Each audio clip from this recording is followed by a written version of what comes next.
we found as part of the MH370 investigation, we looked into the surveillance capabilities, especially the satellite capabilities of the intelligence community. So we know that we've got full motion video coverage of the entire planet. This was actually admitted to in the UFO hearing just a month ago by both Michael Schellenberger and Tim Gallaudet. So we know what these drones are. Maybe the FBI doesn't know because they don't have access to that information, but the NRO, the CIA, the NSA, the NGA, these organizations know exactly what these drones are. So the question is, why are they lying to us about them? And I also think that drones has become the code word for UFOs now as well, which should make us wonder, what are these things flying around? Is there even somebody inside of some of these UFOs that we're seeing? Is that even a requirement?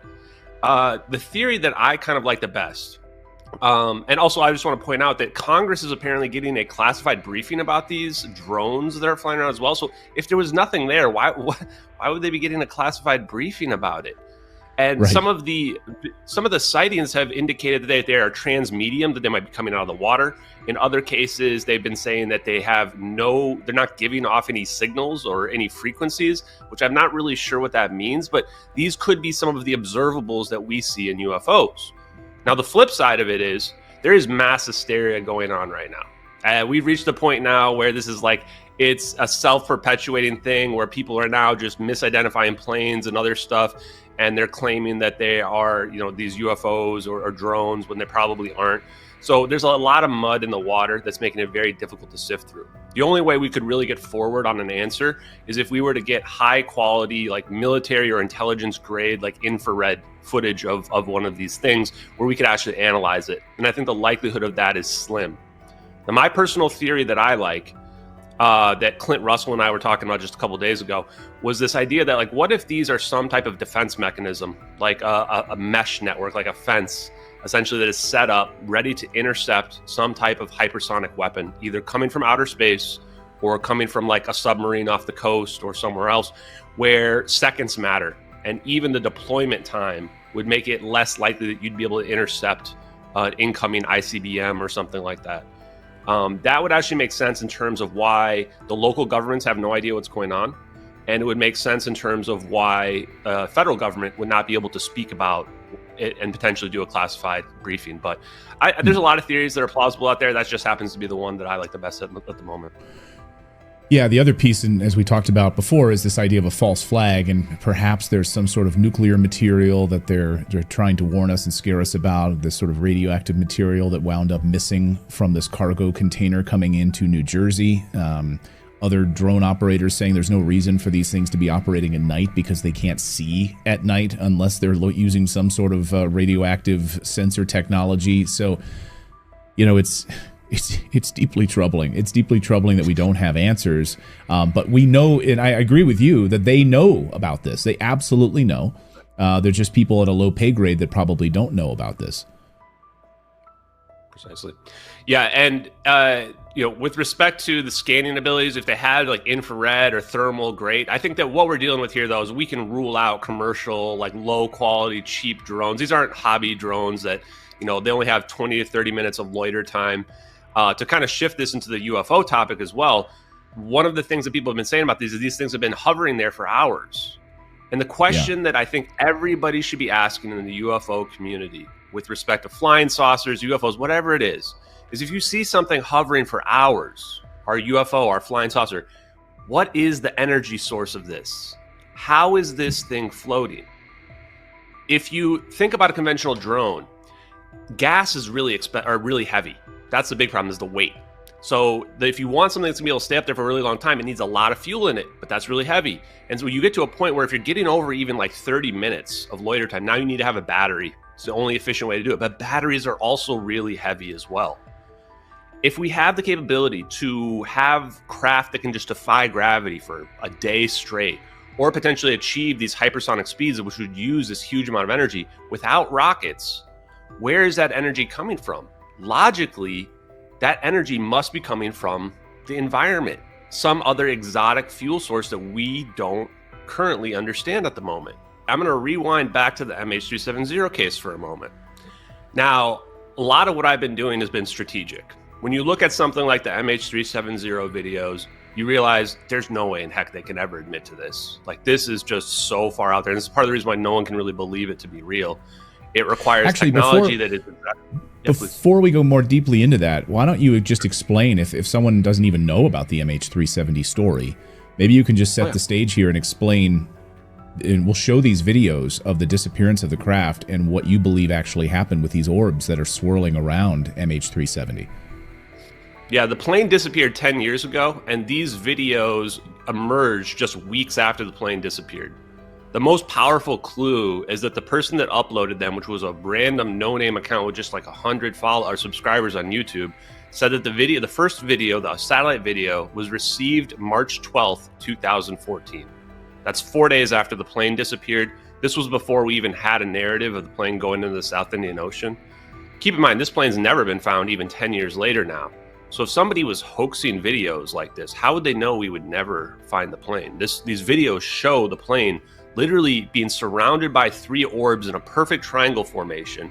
It looks unnatural, like the way that they spin around the plane in this perfect orientation, which to me screams AI or some type of quantum computer. And then they converge on the plane. You see a flash emerge that illuminates the surroundings in 3 dimensions, which is extremely difficult to produce with visual effects, even today. And then the plane is just gone in an instant. In 0.2 seconds, the plane is no longer there anymore. I believe that this was 6th generational warfare. This is a message to China from the United States government saying, don't mess with us. We've got technology that is light years ahead of where conventional weaponry exists today. I think they did it because of the engineers that were on board, those Freescale semiconductor engineers. People are probably familiar with the other conspiracy theory around them being patent holders. That conspiracy theory actually is not true. Those people weren't, the people in that one related to the Rothschilds were not on the plane. However, there were 20 engineers that were very important people on this plane. 8 of them were Chinese nationals. They were going to China. They worked for a U.S. company that's connected to U.S. aerospace and defense. So I think that we literally have teleportation capability, a wormhole, that we can zap an object from one point on Earth to another. I don't know that it was advanced enough in 2014 that you could zap somebody to the moon or to Alpha Centauri or something like that, but that would be like the next level of taking this technology. I think that they zapped the plane from the Nicobar Islands west towards the Maldives, and then it either landed and they got rid of the people, or they flew it from wherever it showed up south to Diego Garcia. It ended up getting seen by about 15 islanders on a small island north of Diego Garcia in the early morning hours. And the debris that was found, that everybody always says, well, what about the debris? The debris proves that it crashed. It doesn't actually. The debris is a very small amount of debris, and I actually think that was from MH370. The problem is that debris shows up in Africa, which is 2,000 to 3,000 miles away from the search zone. The reason why no one was looking in Africa is because it's impossible for the debris to have drifted there from the location where they say that the plane crashed, where, by the way, we found nothing. So if you believe that that debris is from MH370, then the plane did not crash in the South Indian Ocean. It's not; those are 2 incompatible ideas.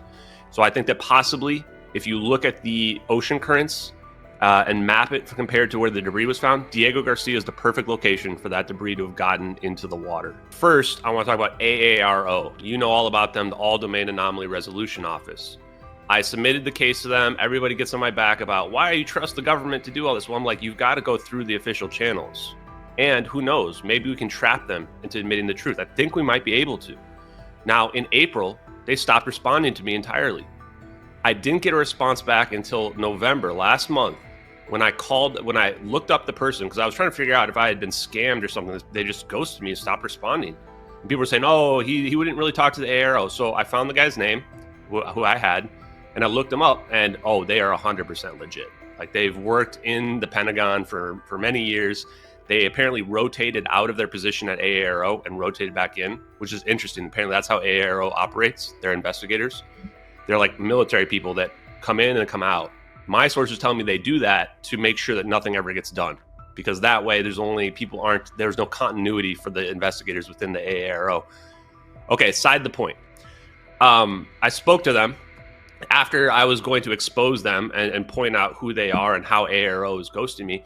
And long story short, they told me they should have the capability to look into our satellite systems and to look into our drone capabilities, because all I need to prove these videos are real is that if that's really the space-based infrared system we're seeing in that satellite video. It says NROL-22 in the bottom left. That's the first launch of the space-based infrared system. Now, the space-based infrared system broke off, or they had a splinter that's called the Space Tracking and Surveillance System, which is used to be called SBIRS Low.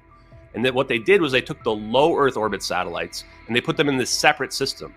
And that STSS system is for tracking the missiles as they are after they've been launched, as opposed to the SBIRS system, which is like once the heat signature of the rocket taking off is detected, then that gives an information to these other systems to continue tracking it. So I said, look into these systems. If you find out that's one of those systems, the videos are real. No random kid bored hoaxer knew about our spy satellite systems. We still don't know about them. And they said they should be able to look in the drone video as well. And they were kind of obfuscating about that, and they hadn't really accomplished anything yet. And then the last bit was Edward C. Lin. I said, I gave you guys the name of the guy that leaked the videos. Edward C. Lin. Anyone who looks up his case, it checks all the boxes. It's got to be this guy. The date range, the fact that his lawyer said that the classified information in question is available on the internet. I'm like, just find Edward C. Lin. Just figure out what it is that he leaked. If it's those videos, it's all over. We get full disclosure from this. Now, I'm hoping I hear back from them. They gave me assurances that MH370 will be submitted in the official AARO record. I don't know when it's going to happen, but eventually it will. And this is important because the AARO's out here saying, no, we've identified all this stuff, all these UFO cases that we get, they're all prosaic. There's a bird, a balloon, it's parallax, blah, blah. This is one they're not going to be able to debunk. And if they can't debunk this one, the UFO community is going to go crazy, because they've been debunking everything that the UFO community says is legit. And for them to not be able to debunk this one, which most of the UFO community really does not like the MH370 case, it'll be quite entertaining. Now, two other huge breakthroughs were we slowed down, and I'll send this video to you so you can superimpose it here, the satellite video, and found that one of the orbs passes through the smoke behind the plane. So it shows accurate fluid dynamics when it does this. Just as if there was a bunch of smoke in front of me and I ran through the smoke, and you would see like the smoke kind of come off in like a silhouette around me. It looks just like that in slow-mo. We only noticed it because we changed the color channels in the video, which allows you to see some of the more small details more clearly. And then if you look back at the original video, yes, you can see it. It's very faint, but it's there, which is a really obscure detail for somebody to add. By the way, no hoaxer has ever come forward with any evidence that they made the videos. Now, I got a message on my YouTube channel just a few weeks ago from somebody who claimed to have worked on the SBIRS system, the space-based infrared system, in the late 90s when it was first being set up. I reached out to them. I said, I have to talk to you. I have to confirm your identity, blah, blah, blah. I confirmed their identity. They told me basically all the companies that they ever worked at. They gave me the whole story. They had initially had an unclassified job related to setting up the network connectivity of the SBIRS system. They knew that was the SBIRS system based on the fact that they were the one that was setting up these data upload and download links. Because what I've been saying too is that these satellites are beaming information from one another and then to ground-based computers. And they explained as well how they were able to increase the bandwidth, basically the data download rate or upload rate from those satellites by combining together like 8 different feeds. And I don't know much about how all that works, but ultimately this was the big takeaway, was that they said they were 100% sure what we were looking at was the SBIRS system based on that. And they had also had a classified job as well, setting up satellites and their connectivity to weapon systems that they were not allowed to talk to me about. Or maybe the STSS, since that was a breakaway, because he was working on it in the late 90s and it probably started to really be deployed like in the early 2000s. So they may have made some small changes, but yes, confirming that that's a real SBIRS video. And I've had anonymous people tell me stuff like I work on those cameras on the drone stuff and say that, that looks like a real drone camera. Anyone that's skeptical, watch the thermal drone video and look at it from the perspective of you being the operator, the person with the joystick controlling that camera. And you'll realize quite quickly that that's a real person controlling a camera, watching a real airplane, as hard as it is to believe. As a quick side note, I want to point out something that not a lot of people know. Pons and Fleischmann in 1989 made their announcement for cold fusion. There were 60 replications of their experiment. 60. The DOE created a tribunal. The Department of Energy created a tribunal, and they went to all of these sites that were reporting positive recreation results, and they debunked them. And they made them retract their papers one at a time. It's actually unbelievable how much we suppressed cold fusion, and the world has no idea about it. And this isn't to say that Pons and Fleischmann, that their method was the only way to do cold fusion, or even that they were doing it correctly. The point being, the Department of Energy did not want us looking into this. And Bob Grenier in November, before I even met him, he did a video about the MH370 videos. And the reason why he was doing that is because he noticed that those orbs are balls of plasma consistent with cold fusion or cold plasma. It's not hot fusion. It's not the temperature of the sun. It's a much lower energy level. And he knew, because he could see the heat signature in the orb is consistent with this vortex that's being produced to create stability in this ball of plasma. This would kind of imply that these are warmer than the environment. And for that to happen, one might expect that if they didn't have their own energy source, they must be extracting the energy from the environment. That the exotic vacuum objects will fire a thing, or it has some sort of projected field out in front of it that will cause other exotic vacuum objects to orbit around them. So there is something that goes out in front. I believe that this is the toroidal moment, the beam that goes out far faster in front of it. To me, that's one of the hugest corroborations of the videos. How could somebody know to fake that? And the last bit is Salvatore Pais. People have to realize this guy is 100% legit. His patents are legit. He has a magnetically confined plasma fusion reaction patent that was approved under the US Navy. I've been speaking to him. If you go back and watch the interviews, he's been talking about cold plasmas. Cold plasma is the secret to achieving the energy densities required to create a wormhole. This is not science fiction. This is science fact.